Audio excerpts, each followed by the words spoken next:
السلام علیکم ورحمۃ اللہ وبرکاتہ۔ امید ہے سب بخیر و عافیت ہوں گے۔ اعزاز کے حوالے سے ایک بہت اہم خبر سامنے آئی ہے، آئیے اس کی مکمل تفصیل جانتے ہیں۔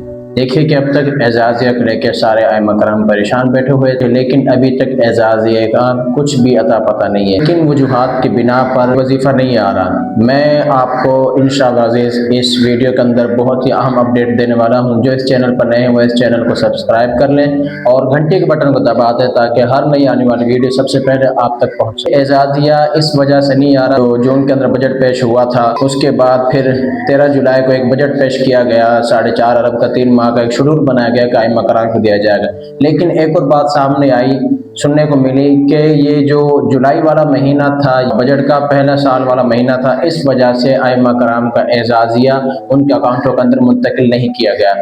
ایک یہ وجہ آ رہی تھی کہ اس کے اندر انہوں نے ترتیب بنانی تھی کہ اعزازیہ کے حوالے سے یا اور کوئی انہوں نے فنڈ جو دینے تھے، اس کے علاوہ جو فنڈ صوبہ حکومت نے لوگوں تک پہنچانے تھے، ترتیب ہے کہ انہوں نے ایک شیڈول بنانا تھا، اس وجہ سے بھی اعزازیہ نہ آ سکا۔ ایک اور اہم اپڈیٹ کہ آپ کا اعزازیہ کب آئے گا، تو آپ جان لیجئے انشاءاللہ عزیز اگلے ماہ آپ کا اعزازیہ آپ کے اکاؤنٹوں کے اندر منتقل کر دیا جائے گا۔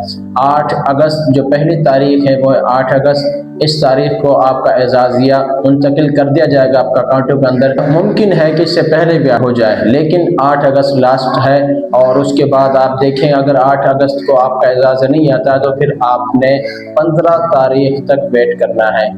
یکم سے لے کر 15 تاریخ تک کسی بھی تاریخ کے اندر آپ کا اعزازیہ آپ کے اکاؤنٹوں کے اندر منتقل کر دیا جائے گا۔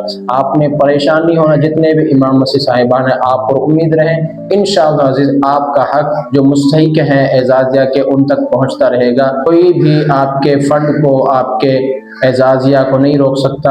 حکومت نے آپ کا جو حق ہے وہ آپ کو دینا ہی دینا ہے، بس آپ نے اگلے ماہ کا انتظار کرنا ہے اور انشاءاللہ عزیز آپ کا اعزازیہ آپ کے اکاؤنٹوں کے اندر منتقل کر دیا جائے گا۔